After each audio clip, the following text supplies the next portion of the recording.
Hello, welcome to this part 3 of this lesson on motivation. So let's begin this part with the equity theory. Do you ever wonder what kind of grade the person sitting next to you in class makes on a test or a major assignment? Most of us do. Being human, we tend to compare ourselves with others. If someone offered you 20 million Vietnam dong a month on your first job after graduating from college, you probably jumped at the offer and then work very enthusiastically and then also be very happy with your pay. How would you react? However, if you found out a month into the job that a co-worker, another recent graduate, your age, with comparable grades from a comparable school, with comparable work experience, but he or she is getting like 30 million dong a month, you probably feel upset. Even though in absolute terms, 20 million Vietnam dong is quite a lot of money for a new graduate to make, and that certainly isn't an issue. Now, all you see is that this is not fair, right? And so what you see is actually equitable. The term equity is related to the concept of fairness and equitable treatment compared with others who behave in similar ways. So equity theory is a theory of motivation that concentrates on people's perception of the fairness of their work outcomes relative to or in proportion to their work inputs.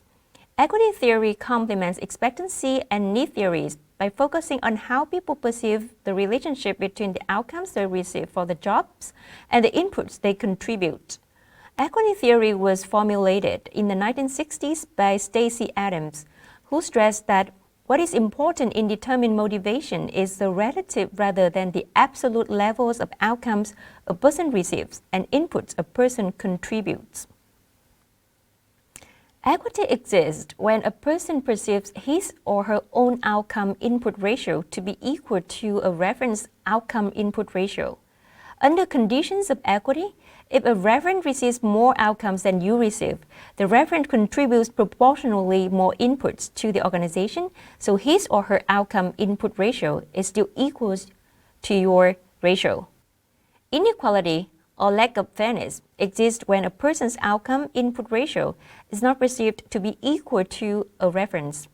Inequity creates pressure or tension inside people and motivates them to restore equity by bringing the two ratios back into balance. There are two types of inequity: underpayment inequity and overpayment inequity. Underpayment inequity exists when a person's own outcome input ratio is perceived to be less than that of a referent. In comparing yourself to a referent, you think you are not receiving the outcomes you should be given your inputs. Overpayment inequity exists when a person perceives that his or her own outcome input ratio is greater than that of a referent.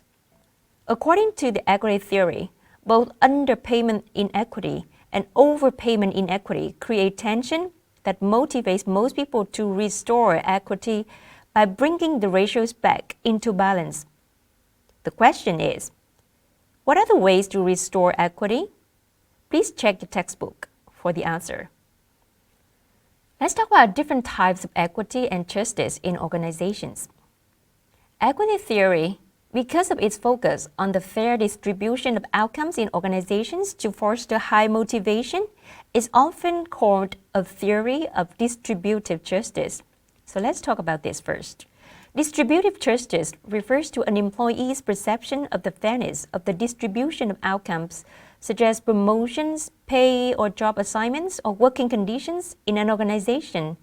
Distributive justice is concerned with giving all members of the organization a fair share of the benefits or resources available.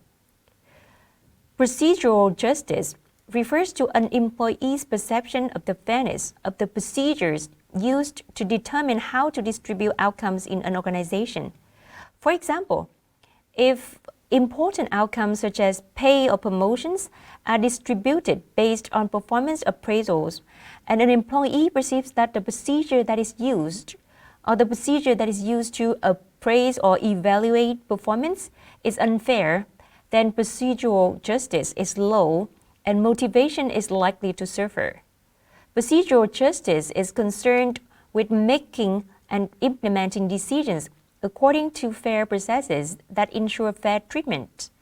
Rules must be impartially followed and consistently applied in order to generate an unbiased decision. Those carrying the procedures should be neutral, and those directly affected by the decisions should have some voice or representation in the decision-making process. If people believe procedures to be fair, they will be more likely to accept outcomes, even ones that they do not like. The third kind of justice is interpersonal justice, and this refers to an employee's perception of the fairness of the interpersonal treatment he or she receives from whoever distributes outcomes to him or her. Interpersonal justice is high when managers treat subordinates with dignity and respect and are polite. And then the last one that I'm going to talk about is informational justice, and this refers to an employee's perception of the extent to which his or her manager provides explanations for decisions and the procedures used to arrive at them. All in all, it is most advantageous for distributive, procedural, interpersonal, and informational justice all to be high in order to create motivation. Okay, in this slide, we actually see some more multiple choice questions to practice with the theories that I have just mentioned. Please pause your videos for a few seconds and try to answer the questions. If you are uncertain about the answers, please check with your lecturer. And let's move on to the next theory, goal setting. All organizations have goals, but specific goals may be different at different levels. Salespeople might work to meet their monthly goals or quarterly goals, while the top managers might work to ensure profitability of the whole organization. So goal setting theory actually focuses on identifying the factors, the types of goals that are most effective in producing high levels of motivation and performance. And then it also aims to explain why goals have these effects. Substantial research support has been established for goal setting theory, which says that specific goals increase performance and that difficult goals, when accepted, result in high performance. What does goal setting theory tell us? That is, working toward a goal is a major source of job motivation. Studies on goal setting have demonstrated that specific and challenging goals are superior motivating forces. Such goals produce a higher output than the general goal of doing your best. But then, will the employees try harder if they have the opportunity to participate in the setting of goals? Not always. In some cases, participatively set goals will lead to superior performance. In other cases, individuals performed best when the manager assigned goals. However, participation is probably preferable to assigning goals when employees might resist accepting difficult challenges.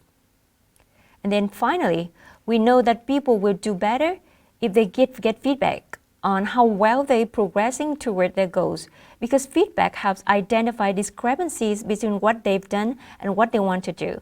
But all feedback isn't equally effective.